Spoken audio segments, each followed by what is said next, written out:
Hi అండి. అందరూ ఎలా ఉన్నారు? నేనైతే చాలా బాగున్నాను. ఈరోజు వీడియో వచ్చేసి నేను సర్జరీ అయిన 15 రోజులకే నేను వర్క్ ఎలా చేసుకున్నాను ఏంటి అనేది ఈ వీడియోలో అయితే చూపిస్తానండి. అందరు టైలర్స్‌కి ఇలాంటి సిట్యుయేషన్ ఎదురయ్యే ఉంటుందండి. మనకి ఎంత హెల్త్ బాగాలేకపోయినా మన కస్టమర్‌ని డిసప్పాయింట్ చేయకోకుండా వర్క్ చేయాల్సొస్తుంది అప్పుడప్పుడు. నాకు ఆపరేషన్ జరిగే టైంకే ఈ బట్టలైతే ఆ కస్టమర్‌కి ఇవ్వాల్సుండే అండి. కానీ కొన్ని కటింగు, కొన్ని స్టిచ్చింగ్ అయిపోయుండే. ఇంకా కొన్ని బ్యాలెన్స్ ఉండే. ఇంకా అవి మధ్యలో అలా ఇయలేము కదా! అన్నీ అంటే ఇస్తాము. కొన్ని కటింగు కొన్ని స్టిచ్చింగ్ అయిపోయి ఇలా ఉన్నాయి కాబట్టి ఇంకా తప్పకుండా వర్క్ అయితే చేయాల్సొచ్చింది. ఇప్పుడైతే బ్లౌజెస్ కట్ చేసుకోవడానికి లైనింగ్ అయితే ఐరన్ చేసుకుంటున్నాను. నార్మల్‌గా వర్క్ చేసినంత ఫాస్ట్‌గా అయితే ఇప్పుడు చేయలేకపోయానండి. అంటే ఇంకా బాడీ రికవర్‌లోనే ఉంది కాబట్టి కొంచెం అలా కూర్చొని ఐరన్ చేసుకొని తర్వాత కటింగ్‌కి కొంచెం నిల్చొని కూర్చుంటా అయితే కటింగ్ చేసుకున్నాను. నేను ఓన్లీ కటింగే చేశానండి. స్టిచ్చింగ్‌కి వేరే అక్కని పిలిపించుకొని ఇంట్లో స్టిచ్చింగ్ అయితే చేపిచ్చాను.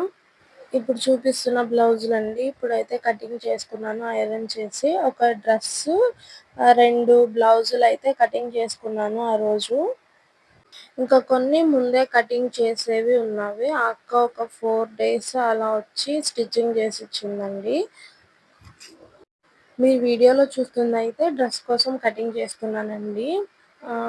ఈ వీడియో తీసుకున్న రోజైతే ఖచ్చితంగా నాకు సర్జరీ అయ్యి 15 రోజులైనప్పుడు వీడియో అండి.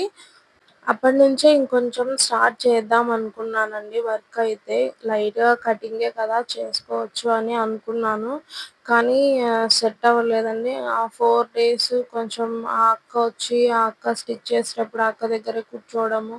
ఇలా ఇంకా కటింగు, నెక్స్ కటింగ్ ఇట్లా కొంచెం వర్క్ చేస్తా ఉంటే లెగ్స్ పెయిన్ వచ్చిందనమాట.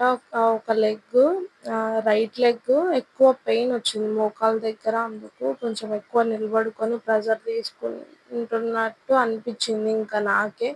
అనేసి అర్జెంట్‌గా ఉన్న బ్లౌజులు మాత్రమే స్టిచ్చింగ్ మనకి ఈ టైంలో సపోర్ట్ అయితే చాలా అవసరం ఉంటుందండి. సపోర్ట్ లేకుండా ఈ టైంలో చేసుకోవడం చాలా కష్టమవుతుంది. చాలా పెయిన్స్ ఇంకా నిజం చెప్పాలంటే అదొక డిప్రెషన్ లాగా ఏవేవో ఆలోచనలు ఒంటరిగా ఉంటే ఇంకా ఎక్కువ ఉంటాయి. అసలు మనం ఏం చేస్తున్నామో, ఎలా ఉన్నామో కూడా అర్థం కాదు. ఏమైంది? ఎందుకు ఇలా అయింది? ఇలా ఎందుకున్నామని అసలు ఆ ఆలోచనలు అదంతా చాలా అసలది చెప్పలేము. ఫేస్ చేసే వాళ్ళకి అర్థమవుతా ఉంటది. ఇంకా అవి కటింగ్ చేసుకున్న తర్వాత అయితే అంటే మార్నింగే కటింగ్ చేశాను. అక్క 9 కల్లా వస్తుందనేసి. కటింగ్ అయిపోయిన తర్వాత టిఫిన్ చేసి టాబ్లెట్స్ ఏసుకుంటాను. ముందు రోజు నైట్ అయితే నాకు ఫీవర్ వచ్చిందండి. అందుకే ఒకసారి చెక్ చేసుకొని టాబ్లెట్‌లేసుకోవాలని చెక్ చేసుకున్నాను. అప్పటికైతే ఫీవర్ తగ్గుండింది.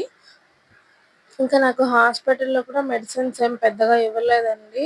పారాసిటమాల్ ఇంకా మనకి ఆపరేషన్ తర్వాత గ్యాస్ట్రిక్ ప్రాబ్లమ్ ఉంటుంది గదా! ఇంకా గ్యాస్ట్రిక్ ప్రాబ్లమ్ టాబ్లెట్స్, ఇంకా కుట్ల దగ్గర ఆయింట్‌మెంట్ మాత్రమే ఇచ్చారు. ఇంకా ఐరన్ టాబ్లెట్స్ అవి అవసరం లేదు. బ్లడ్ అందుకు బాగానే ఉందనేసి ఇంక ఐరన్ టాబ్లెట్లు, విటమిన్ టాబ్లెట్స్ అయితే ఏమి ఇవ్వలేదు. ఇంకా తినేసి టాబ్లెట్‌లేసుకున్న తర్వాత అక్క వచ్చిందండి స్టిచ్చింగ్ చేసేదానికి. ఇంకా అక్క దగ్గర కూర్చొని ఇంకా స్టిచ్ చేసేటప్పుడు ఇంకా నేను చూసుకుంటా అంటే మనం స్టిచ్చింగ్ చేస్తా ఉంటాం కాబట్టి ఇంకెలా చేస్తున్నారో ఏమో అని కస్టమర్‌లు ఏమంటారో అని భయం కాబట్టి ఇంకా అక్క దగ్గరే కూర్చొని చూసుకుంటా ఉన్నాను. ఇంకా అక్క అయితే డైలీ మార్నింగ్ కానీ, ఆఫ్టర్‌నూన్ నుంచి గానీ వచ్చేదండి. మార్నింగ్ 9కి అలా వస్తే 12:30, 1 వరకు ఉండిద్ది. అలా అయితే ఒక 4 డేస్ అలా వచ్చిందండి. నేను అలానే ఇంకా కంటిన్యూ చేద్దాం అనుకున్నా. ఇట్లా ఒక పూట వచ్చినా కూడా నాకు కొన్ని అయిపోతాయి కదా అనేసి. కానీ నాకు కటింగ్ చేసేదానికి ఇంకా అక్కడే కూర్చొని ఉండేదానికైతే అసలు ఇంకా సెట్ అవ్వలేదు. అందుకనేసి ఇంకా మళ్ళీ ఆహ్, కనీసం ఇంకా 2 మంత్స్ అన్నా కంప్లీట్ అయ్యే వరకు ఉంటే బావుండిద్దని మళ్ళీ అయితే వద్దని చెప్పేసాను ఆ అక్కను. మీకు వీడియోలో చూపిస్తున్న బ్లౌజెస్ అన్నీ ఇంకా అక్కతో స్టిచ్ చేపించినవండి. ఒక్కొక్కటి ఒక్కొక్క మోడల్ నెక్ ఒక్కొక్కటి ఒక్కొక్క ప్యాటర్న్‌లో అయితే స్టిచ్చింగ్ చేపించాను. ఫస్ట్ బ్లౌజ్ అయితే బ్యాక్ ఒకటి మోడల్ అండి. ఈ బ్లౌజ్‌కి హ్యాండ్స్‌కి కూడా ఒక డిజైన్ అయితే ఇచ్చాము. బ్లౌజెస్‌కైనా, డ్రెసెస్‌కైనా నెక్స్ అయితే డిఫరెంట్‌గా ఒక్కొక్క దానికి ఒక్కొక్క మోడల్ నెక్స్ అయితే ఇచ్చామండి. ఇప్పుడు మీరు చూస్తున్నదొచ్చేసి అంబ్రెల్లా ఫ్రాకు. ఫ్రంట్ నెక్ ఒక మోడల్, హ్యాండ్స్ నార్మల్‌గానే, బ్యాక్ నెక్ కూడా రౌండ్ అండి.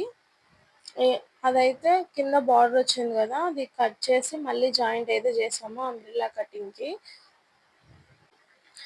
ఇప్పుడు చూపిస్తున్నదైతే నార్మల్‌గా టాప్ అండి. దీనికి కూడా నెక్ ప్యాటర్న్ అయితే ఇలా ఇచ్చేసాను. హ్యాండ్స్‌కి కూడా కొంచెం డిజైన్ ఇచ్చాను. ఇంకా ఈ డ్రెస్ కూడా అంతే అండి. నెక్ ఒకటి డిజైన్ ఇచ్చాను. హ్యాండ్స్ నార్మల్‌గా షార్ట్ హ్యాండ్సే. ఇంకా ఇలా అయితే అర్జెంట్ డ్రెసెస్‌నైతే స్టిచ్చింగ్ చేపిచ్చేసి వాళ్ళకైతే ఇచ్చేసానండి. ఇంకా కొన్ని రిటర్న్ కూడా ఇచ్చాను. అర్జెంట్‌గా ఉండే వాళ్ళవి. ఇంకా నేను ఇప్పుడు ఎక్కువ ప్రెషర్ పెట్టుకొని మళ్ళీ మనకే హెల్త్ ఇష్యూస్ వస్తాయని ఇంకా అప్పుడైతే ఆపేసానండి. ఈ వీడియో మీకు నచ్చినట్టయితే లైక్ చేసి, సబ్స్క్రైబ్ చేసుకొని సపోర్ట్ చేయండి. వీడియో